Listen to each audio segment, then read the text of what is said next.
যারা যৌবন বয়সে বা সামর্থ্য থাকার সময় অবৈধ উপার্জন করে সম্পদের পাহাড় গড়ে তুলেছেন বা সম্পদ কামিয়েছেন, তারা একটা কালে এসে যত দান করেন না কেন, আপনি হারামের যে অপরাধ, সে অপরাধের শাস্তি থেকে বাঁচার কোনো উপায় থাকবে না। প্রিয় বন্ধুগণ, বহু লোক বৃদ্ধ বয়সে এসে মানসিক যন্ত্রণায় ভোগে, অপরাধ বোধের অদৃশ্য দাহনে জ্বলতে থাকে। এর কারণ হলো তিনি একসময় যে সম্পদ কামাই করেছেন, সেই কামাইটা তার শুদ্ধ ছিল না। অনেকের পকেট কেটে, অনেকের হক নষ্ট করে তিনি সম্পদ উপার্জন করেছেন। বড় হওয়ার পরে, বয়স্ক হওয়ার পরে তাকে মানুষ হাজী সাহেব বলে, মাশাআল্লাহ বলে, মারহাবা বলে, অনেক কিছু বলে, কিন্তু তিনি জানেন যে তিনি কত নম্বরের অসৎ এবং 2 নম্বর পয়সা কামাই করে এনেছেন। সাথী বন্ধুগণ, এই জন্য 1 নম্বর শাস্তি যেটা ভোগ করতে হয় একজন হারাম উপার্জনকারীকে, সেটি হলো মানসিক যন্ত্রণা। এই যন্ত্রণায় সে জ্বলতে থাকে মৃত্যু পর্যন্ত, কখনো সে স্থিরতা এবং শান্তি পায় না। হালাল উপার্জন অল্প করলেও যে মানসিক স্থিরতা এবং প্রশান্তি থাকে, হারাম উপার্জনে সেটি থাকে না। নাম্বার 2, ইবাদতের স্বাদ নষ্ট হয়ে যায়। আজ আমরা ইবাদত করে স্বাদ পাই না, এটাকে একরকম জরিমানা মনে করছি। এর অন্যতম একটা কারণ হলো আমাদের উপার্জনের সততা নেই। আমরা লেনদেনে সৎ না, অনেক ক্ষেত্রেই সৎ, মাশাআল্লাহ, দায় রেখেছি, নামাজ পড়ি, অনেক ক্ষেত্রে হয়তো সৎ, কিন্তু লেনদেনে আমরা কি না, সৎ নয়। আর এই জন্য ইবাদতের স্বাদ নষ্ট হয়ে যায়, ইবাদতের ভিতরে স্বাদ পাই না। নাম্বার 3, তুষ্টি চলে যায়। ইবাদত বন্দিগি যাই করি না কেন, আমাদের খাই খাই ভাবটা শেষ হয় না, এটা চলতেই থাকে, এবং এর ফলে দুনিয়াটা আমাদের জীবন্ত জাহান্নাম হয়। যাই পাইছি সেটা নিয়ে তুষ্ট থাকা, শুকরিয়া আদায় করার মানসিকতা থাকে না। হারাম উপার্জন মানুষকে আরো বেশি পিপাসার্থ করে তোলে, আরো বেশি তার চাহিদাকে বাড়ায় দেয়, এবং তাকে তুষ্টির যে গুণ, এই গুণ থেকে তাকে দূরে সরাতে থাকে। নাম্বার 4, দোয়া কবুল হয় না। নবী আলাইহিস সালামের বহু হাদিসে বিষয়ে আমাদের সম্মুখে রয়েছে। তিনি বলেছেন, দূর থেকে সফর করে মক্কায় আসে, বাইতুল্লাহর তওয়াফ করে এবং 2 হাত তুলে আল্লাহর কাছে, এলোমেলো চুল, ধুলামলিন শরীর, কাপড় চোপড় নিয়ে আল্লাহর কাছে 2 হাত তুলে দোয়া করে বাইতুল্লাহ। আন্না ইউস্তাজাবু লাহ, কিভাবে তার দোয়া কবুল হতে পারে? অর্থাৎ দোয়া কবুল হওয়ার কোনো সম্ভাবনাই নেই, কারণ সে তার যে দেহ, তার যে কাপড় চোপড়, এগুলো হারাম দ্বারা গঠিত হয়েছে, যার কারণে সে যতই দোয়া করুক, দোয়া কবুল হবে না। সাথী ও বন্ধুগণ, এর চেয়ে বড় শাস্তি আর কি হতে পারে?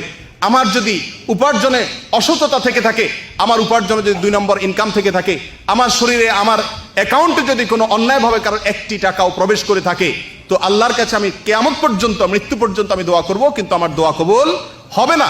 অত্যন্ত বড় মাপের একটি মেসেজ এটি।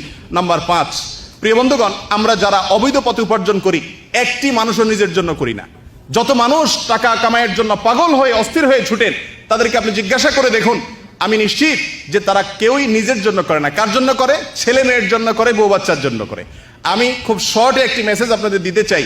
প্রিয় বন্ধুগণ, আমরা যে ছেলে মেয়ের জন্য 2 নম্বর পথে উপার্জন করি, হালাল হারামের বাজ বিচার করি না, ওয়াল্লাহি, আল্লাহর কসম করে বলতে পারি, এই সম্পদ তাদের না প্রয়োজন, না তারা এটার জন্য আপনার পক্ষে কিয়ামতের ময়দানে আপনার সাথে দাঁড়াবে। কি বলেন? আপনি দুনিয়াতে অবৈধ উপার্জন করবেন, কিয়ামতের ময়দানে যখন ধরা খাবেন, আপনার ছেলে মেয়ে, বউ বাচ্চা, তারা কি এসে বলবে, বাবা আমাদের জন্যই তো অন্যায় করছে, অতএব আজকে আমরা এর দায় নিলাম? কেউ নিবে? একজনকে নিবে? ইয়াউমা ইয়াফিরুল মারউ মিন আখিহি ওয়া উম্মিহি ওয়া আবিহি ওয়া সাহিবাতিহি ওয়া বানিহি। প্রিয় বন্ধুগণ, কিয়ামতের দিন সবাই পালাতে থাকবে, কেউ দায় নিবে না। এর চেয়ে বড় নির্বোধ, এর চেয়ে বড় বোকা কে হতে পারে যে অপরাধ করবে আরেকজনের সুবিধার জন্য, কিন্তু যার জন্য করবে সে তার কোনো দায় নিবে না, সে মোজ মস্তি করবে, আর দায় সম্পূর্ণ আপনার উপরে বর্তাবে। আল্লাহি, এই জিনিসটা আজকে সোনার হরিণ হয়ে গেছে। অনেক ক্ষেত্রে আমরা ভালো মানুষ, কিন্তু আমাদের উপার্জন পরিপূর্ণ 100% হালাল এবং পিওর না, টন করে বাজে না। যদি এই হয়, আখিরাতেও কয়েকটা গ্লানি আছে। নাম্বার 1, নবী আলাইহিস সালাম বলেছেন, মান গাশশা ফালাইসা মিন্না, যে ব্যক্তি কাউকে ধোঁকা দিল, প্রতারণা করলো, মিথ্যা কথা বললো, দেনা পাওনাদারকে সে সময় মতো পরিশোধ করলো না, মিথ্যা আশ্বাস দিল, বিক্রেতাকে বা ক্রেতাকে মিথ্যা কথা বললো, যে কোনোভাবে অসৎ উপায় অবলম্বন করলো উপার্জনের ক্ষেত্রে, কফিলকে ফাঁকি দিল, মালিককে ফাঁকি দিল, ডিউটির সময় অন্য কাজ করলো, যে কোনোভাবে সে হারাম উপার্জন করলো, সেই ব্যক্তি ধোঁকা দিল, আর যে ধোঁকা দিল সে আমার উম্মত না। নাম্বার 2, আযজুল মাজলুমাতুন ইয়াউমাল কিয়ামা। নবী আলাইহিস সালাম বলেছেন, দুনিয়াতে আপনি আমি যে জুলুম করছি, প্রিয় বন্ধুগণ, কিয়ামতের ভয়াবহতম দিনে এটা বহুমুখী অন্ধকার হয়ে আমাদের সামনে দাঁড়াবে। যাদের পয়সা মারছি, তাদের যে আর্তনাদ, তাদের যে দিলের বদদোয়া, অথবা তাদের প্রতি যে আমি যে জুলুম করেছি, শুধুমাত্র এই জুলুমের সাজা কিয়ামতের দিন বহুমুখী অন্ধকার হয়ে আপনার আমার সম্মুখে দাঁড়াবে। তৃতীয়ত, নবী আলাইহিস সালাম বলেছেন, মান আখাযা শিবরাম মিনাল আরদি, যে ব্যক্তি কারোর জমিন, 1 বিঘত পরিমাণ জমিন বা ভূমিকে অন্যায়ভাবে আত্মসাৎ করেছে, মেরেছে, তাকে আল্লাহ সুবহানাহু ওয়া তাআলা 7 আসমান, 7 জমিন, 7 তবক জমিনকে আল্লাহ তাআলা তার গলায় ঝুলিয়ে শাস্তি দিবেন। নাম্বার 4, আল্লাহ সুবহানাহু ওয়া তাআলা আমাদেরকে যে সমস্ত সম্পদ দিয়েছেন, এই সমস্ত সম্পদ দিয়ে আমরা অনেক ধনী হচ্ছি। নবী আলাইহিস সালাম বলেছেন, আতাদরুনা মাল মুফলিস, তোমরা কি জানো সবচেয়ে হতদরিদ্র, সবচেয়ে অভাবী, সবচেয়ে গরিব মানুষটাকে? সাহাবায়ে কেরাম বলেন, ইয়া রাসূলুল্লাহ, আমরা তো সাধারণত যার পয়সা কই না তাকে অভাবী লোক বলি।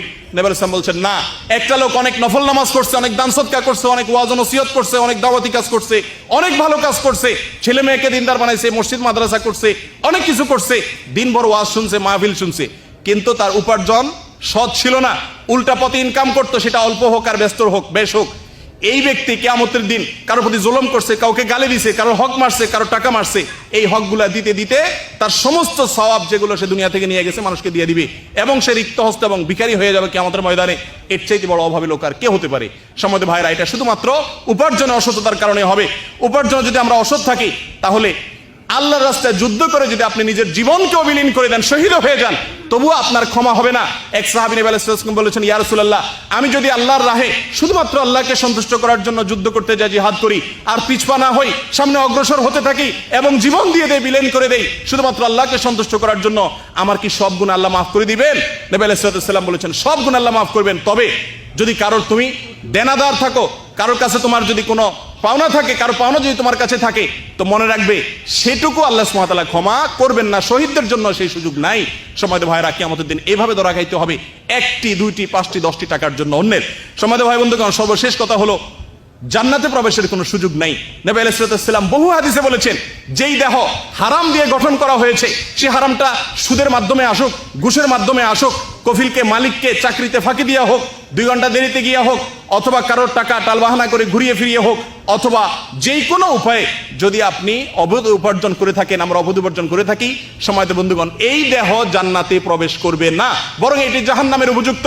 নবী আলাইহিস সালাম বলেছেন, যে ব্যক্তি কোনো মাল, কোনো সম্পদ, কোনো মুসলমানের সম্পদকে মারলো, সে ব্যক্তি আল্লাহর সঙ্গে সাক্ষাৎ করবে কিয়ামতের ময়দানে এমত অবস্থা যে আল্লাহ তার উপরে প্রচন্ড রাগান্বিত, আল্লাহ সুবহানাহু ওয়া তাআলাকে সন্তুষ্ট অবস্থায় তার সামনে এসে দাঁড়ানোর সুযোগ পাবে না। অন্য হাদিসে আসলে নবী সাল্লাল্লাহু আলাইহি ওয়াসাল্লাম বলেছেন, যে ব্যক্তি কারো মালকে নিয়েছে, হাওলাত নিয়েছে বা যে কোনো ভাবে নিয়েছে, নেওয়ার সময় নিয়ত হলো সে দেরি করবে বা দিবে না বা ঘুরাবে বা টালবাহানা করবে, আল্লাহ সুবহানাহু ওয়া তাআলা ওই ব্যক্তিকে ধ্বংস করে দিবেন। প্রিয় বন্ধুগণ, এই হারাম উপার্জনের এত অবাল, এত শাস্তি, এত ভয়াবহ কথা এসছে যে এই দিকে আমাদের সবচেয়ে বেশি ভ্রুক্ষেপ করা দরকার। আল্লাহ সুবহানাহু ওয়া তাআলা আমাদের সকলকে উপার্জনের সৎ হওয়ার তৌফিক দান করেন। আমরা যত উপার্জন করব, যেখান থেকেই করব, পিছনে যেগুলো হয়ে গেছে সেগুলোর জন্য মালিকের, যাদের অর্থকে আমি যে কোনোভাবে আত্মসাৎ করেছি বা অন্যভাবে আমার কাছে এসেছে, তাদের কাছে পৌঁছে দেওয়ার চেষ্টা করব। কোনোভাবে তাদের কাছে পৌঁছে দেওয়ার সুযোগ না থাকলে তাদের উদ্দেশ্যে দান করে দেব, আর নতুন জীবন গড়ার সংকল্প করব। সম্পূর্ণ হালাল ইনকামের উপরে থাকবো। ওয়াল্লাহি দুনিয়াতে মানসিক শান্তি পাবেন, আখিরাতে জান্নাত সহজ হবে ইনশাআল্লাহ বিইذনিল্লাহ। অনেক নেকামল অনেকে আজকালকার যুগে অনেক করেন মাশাআল্লাহ, কিন্তু এই ক্ষেত্রে ধরা পড়ে যান এবং এই পয়েন্টে এসে ধরা পড়ে যাবেন। আল্লাহ সুবহানাহু ওয়া তাআলা আমাকে, আপনাকে, আমাদের সকলকে, সারা দুনিয়ার সমস্ত মুসলিম ভাই বোনদেরকে সবাইকে আল্লাহ তাআলা সততার উপরে থাকার তৌফিক দান করুন।